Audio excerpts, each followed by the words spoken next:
Surgery కంటే hospital bill అంటేనే భయం. అదే మధ్య తరగతికి అందుబాటు ధరలో వైద్యం. Medistar hospitals. ఏంటి పెద్దనాన్న ఇది? వాళ్ళంతా అలా మాట్లాడుతున్నారు.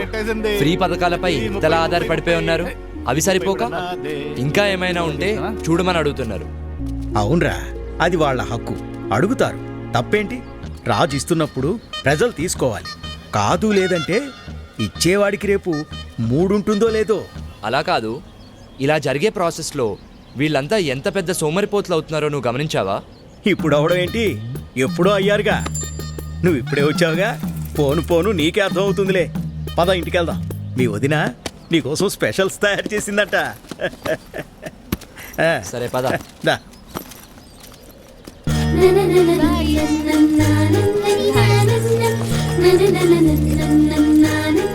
ఇంతకీ ఎన్ని రోజులు ఉందామని వచ్చావు? అమ్మని తీసుకెళ్ళడానికి వచ్చాను పెద్దనాన్న. మీ అమ్మ రానని చెప్పే ఉంటుంది. అదే ఆలోచిస్తున్నాను. ఏమ్మా కృష్ణ, స్కూల్ నుంచి వస్తున్నావా? అవును మామయ్య. ఒరే, మన కృష్ణవేణి తెలుసుగా, చిన్నప్పుడు మీరిద్దరూ కలిసి ఆడుకునేవారు కదా, మన వీరన్న కూతురు. హాయ్. హాయ్. మన ఊళ్ళో నీ తర్వాత గొప్ప చదువులు చదువుతుందనుకున్న పిల్ల తను ఒక్కతేరా. ఇంటర్లో జిల్లా ఫస్ట్ వచ్చినప్పటికీ ఆర్థిక ఇబ్బందుల వల్ల చదువు ఆపేయాల్సి వచ్చింది.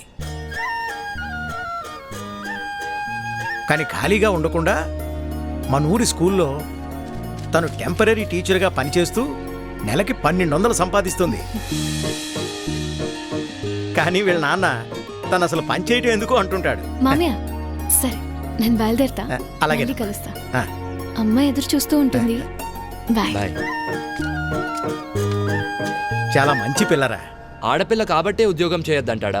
అసలు పిల్లల్నే ఉద్యోగం చేయొద్దంటాడు. అదేంటి? ప్రభుత్వం ఇన్ని ఉచిత పథకాలు ఇస్తుంటే కష్టపడి పనిచేయాల్సిన అవసరం ఏంటి అన్నది అతని సిద్ధాంతం. ఏంటి పెద్దనాన్న ఇది? మరీ టూ మచ్ కాకపోతే? వేరన్నే కాదు, ఇలాంటి వాళ్ళు ఊళ్ళో ఇంకా చాలా మంది ఉన్నారు. ఇందాక చెప్పానుగా, మెల్లిమెల్లిగా నీకే అర్థం అవుతుందిలే. పద. అభి అన్న, నిన్ను వీరన్న మామ ఇంటికి రమ్మన్నాడు. కాసేపు అయ్యాక వస్తానని చెప్పు. అలాగే.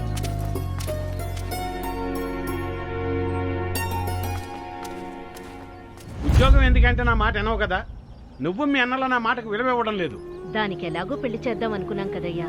అంతవరకు దానికి నచ్చిందేదో చేసుకునివ్వు. వదిలేయ్యా. సర్లే, మీ ఇష్టం వచ్చినట్టు చేసుకోండి.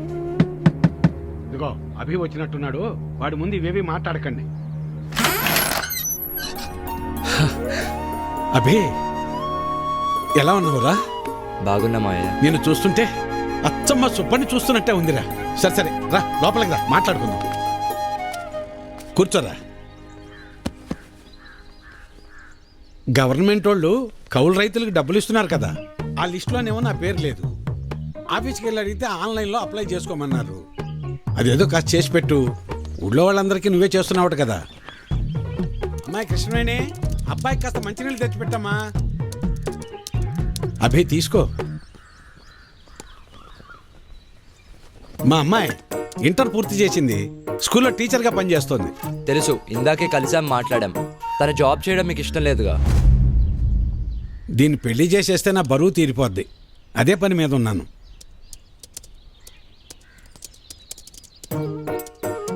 సరే, అప్లై చేసేసాను. 4 daysలో కన్ఫర్మ్ అవుతుంది.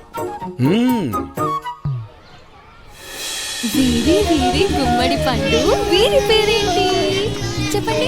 లక్ష్మి. హాయ్ కృష్ణ. హాయ్. ఏంటి ఈరోజు పిల్లలకి క్లాసులు లేవా? లేవు, ఎవ్రీ సాటర్డే కల్చరల్ యాక్టివిటీస్ ఉంటాయి. ఓ అవునా, రాంగ్ టైంలో వచ్చినట్టున్నాను. అలా ఏం లేదులే. ఏంటి ఇలా వచ్చావు? ఏం లేదు, అలా ఊర్లో తిరుగుతుంటే స్కూల్ కనిపించింది, వచ్చేసాను. అయినా వీరన్న మామ ఎందుకు ఇలా మారాడు?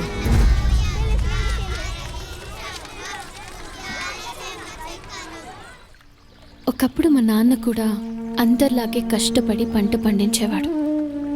కానీ ఒక తుఫాను మా అందరి జీవితాల్ని మార్చేసింది. ఆ తర్వాత నాన్న ఆలోచన విధానమే మారిపోయింది. నాన్నొక్కరే కాదు, అలా ఇక్కడ చాలా మంది మారారు. కానీ నాకు మాత్రం అలా ఉండటం ఇష్టం లేదు. జీవితంలో ఏదో సాధించాలని ఉంటుంది. అలా అని ఊరు వదిలి వెళ్ళలేను. నాకు ఈ పచ్చటి పొలాలంటే చాలా ఇష్టం.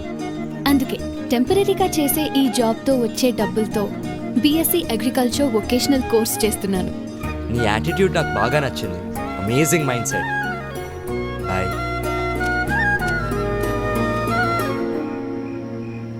హలో ఏంట్రా, ఏంటి సంగతులు? రే అనిల్, మరీ టూ మచ్ రా బాబు.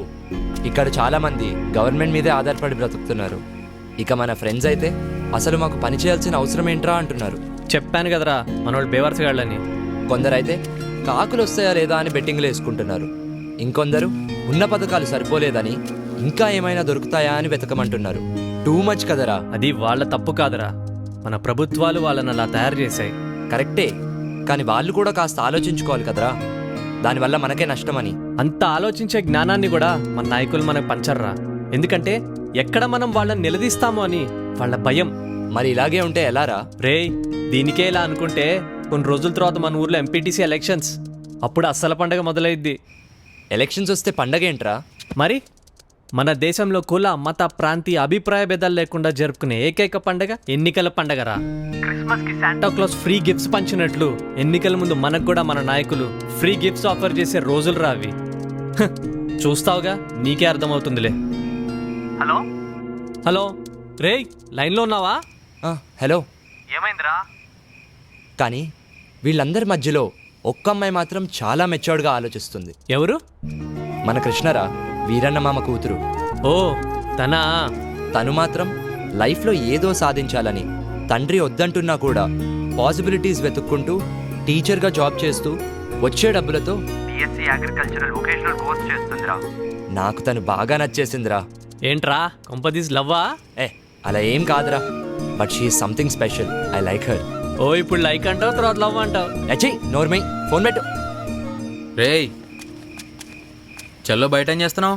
ఏం లేదన్నా, ఫ్రెండ్తో ఫోన్ మాట్లాడుతున్నా. సర్లే వెళ్ళి పడుకో. సరే, నువ్వు కూడా వెళ్ళి పడుకో.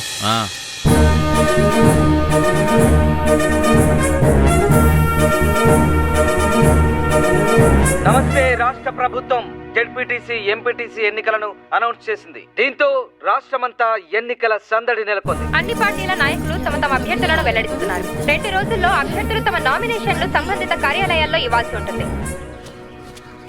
ఏంటి వేరన్నా అంత కంగారుగా వెళ్తున్నా? ఎంపీటీసీ ఎలక్షన్లు వచ్చాయి కదా, సీట్ ఎవరికి ఇస్తున్నారో తెలుసుకుందామని వెళ్తున్నా. పొలానికి గట్టి అట్టాడితో మాలాంటి వాళ్ళకు ఓటు అట్టాడితే కదయ్యా. అసలు 7 ఓట్లు ఉన్నాయ్యా. రేపు జరగబోయే ఎంపీటీసీ ఎలక్షన్స్ లో ఎవరెవరు ఎంత పెడతారో చెప్తే సీట్ ఎవరికి ఇవ్వాలో డిసైడ్ చేస్తా. అన్నా నేనేం పెట్టలేను కానీ సీటు మాత్రం నాకే కావాలా. 25 సంవత్సరాల నుంచి ఇదే పార్టీలో ఉన్నానన్నా. అన్నా ఇవేం కాదు గానే నేను 30 లక్షలు ఖర్చు పెడతానన్నా. ఎన్నికల ఖర్చులు కూడా మొత్తం నేనే చూసుకుంటా. సీటు మాత్రం నాకే కావాలి. అవును గానీ నీకు అంత డబ్బు ఎక్కడిది? డబ్బున్న ఎన్ఆర్ఐ అల్లుడు నా వెనుకున్నాడన్నా. సీటు మాత్రం నాకే కావాలన్నా. నువ్వు ఆగవయ్యా. ఎవడెక్కువ డబ్బు పెడితే వాడికే సీటు. అది మన పార్టీ సిద్ధాంతం. దానికి మన అందరం కట్టుబడి ఉండాలి.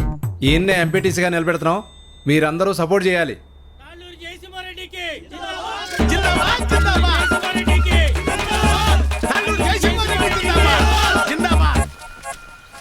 ఏంటి వీరన్నా మళ్ళీ ఎక్కడికి వెళ్తున్నావు? ఈ పార్టీ వాళ్ళు తాళ్ళూరు జయసింహారెడ్డికి టికెట్ ఇచ్చారు. ఆడు 30 లక్షలు ఖర్చు పెడతాడంట. అవతల పార్టీ వాళ్ళు ఎవరికి సీట్ ఎత్తున్నారో తెలుసుకోవాలయ్యా. కర్మభూమిలో కర్మ కట్టుబడి ఉండాలి కదా. మన కట్టుబడి ఇదే కదా. అసలు 7 ఓట్లు ఉండయ్యా. అసెంబ్లీలో సీట్స్ కి లిమిట్ ఉంటుంది, తిరుపతిలో దర్శనానికి లిమిట్ ఉంటుంది. ఏ లిమిట్ లేకుండా డబ్బులు ఖర్చు పెట్టేవాడికే ఎలక్షన్లో సీట్ ఉంటుంది. అది వీటన్నిటికంటే ముఖ్యమైనది నా దగ్గర ఉందన్నా. 40 లక్షల డబ్బు ఉందన్నా. ఓటుకి నోటే కదన్నా బలం. నీకే సీట్ ఇస్తున్నాం, మీరందరూ సపోర్ట్ చేయాలి. జిందాబాద్ రవీంద్ర నాయుడు, జిందాబాద్ జిందాబాద్ రవీంద్ర నాయుడు, జిందాబాద్ జిందాబాద్ జిందాబాద్. అబ్బబ్బబ్బబ్బబ్బా, ఏం భాగ్యం పెద్ద ఆయన, ఏం భాగ్యం. 2 పార్టీల వాళ్ళు డబ్బులు బాగా ఖర్చు పెట్టే వాళ్ళకే సీట్లు ఇచ్చారు. చిట్టి దగ్గర అప్పు అడగడానికి వెళ్తున్నా. 4 రోజుల్లో ఎలాగో వీళ్ళు ఇచ్చే డబ్బులు వచ్చేస్తాయి కదా. ఆనందంగా అప్పు చేయొచ్చు. 7 ఓట్లు, పాత 6, కొత్తది 1.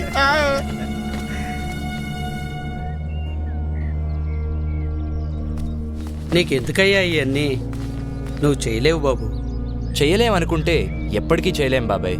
అయినా చిన్నప్పుడు నాన్నతో చేసిన పనులే కదివి. ఏం కాదులే. ఇంత పెద్దవాడివైనా అప్పటి విషయాలు ఇంకా మర్చిపోలేదా? ఎలా మర్చిపోతాను బాబాయ్, ఇప్పుడు ఈ పనులు చేస్తూ ఉంటే కూడా నాన్నే గుర్తొస్తున్నారు. నువ్వేమో ఇలా అంటున్నావు, కానీ ఈ ఊర్లో సగం మంది పొలం పండించడమే మానేశారు. ఆ వీరన్న అయితే కౌలు పనికైనా రారా, చేతిలో ఖర్చులకు 4 డబ్బులుంటాయి కదా అంటే, నేను పనెప్పుడో మానేశాను, అయినా పని చేయాల్సిన అవసరం నాకేముంది అంటాడు. ఇలా అందరూ ఉంటే ఎలా చెప్పు బాబు? ఆ మాట ఎంత చెప్పినా ఎవరూ అర్థం చేసుకోవడం లేదు.